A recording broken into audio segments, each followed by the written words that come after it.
I'm going to show you two easy and important techniques in this video. First, changing something called the stride length can speed up modeling and reduce memory requirements. Then I'll show you dropout, the most popular technique to combat overfitting. Recall how we applied a convolution to each part of an image to get some filtered output. You can imagine starting in the upper left, sliding rightwards one column at a time, and then repeating this for each row. But we could also slide across multiple columns at a time as we move across the image, and we could move down multiple rows at a time as we move down. For example, if we moved across 2 columns at a time instead of 1, we would apply each convolution half as many times, and the output from this layer would be half as wide. For the same reason, moving down 2 rows at a time would make the output half as tall. If we always moved in increments of 2 pixels, we would say the stride length is 2.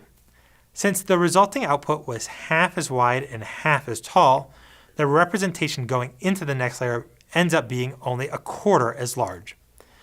This makes the model much faster. You change the stride length in any layer with the strides argument, like you see here. Because the larger stride reduces computational demands, it might help you try using larger models with more layers or more convolutions per layer. There are alternative ways to achieve the same effect as strides, including something called max pooling. But strides are conceptually a little cleaner than the alternatives, and there doesn't seem to be a systematic difference in model performance for most applications.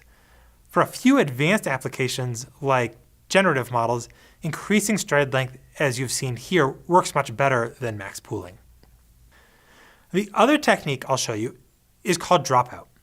With dropout, we ignore randomly chosen nodes or convolutions for brief parts of training and then randomly pick other nodes to ignore for the next part of training. Most people are surprised when they first hear this can help, but it prevents overfitting.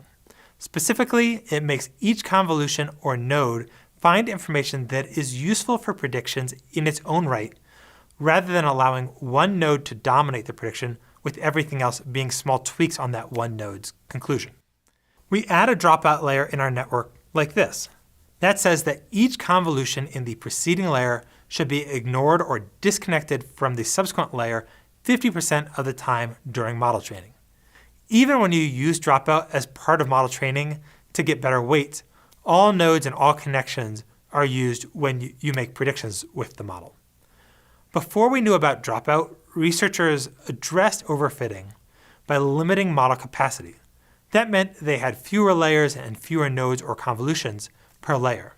But it's common now to build very large networks that could easily overfit and then address overfitting by adding dropout.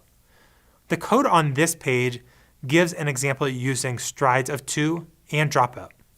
You'll use these techniques and tune the number of layers in the exercise. Both of these techniques will make you much more effective with larger networks, which is a big step up in your deep learning capabilities.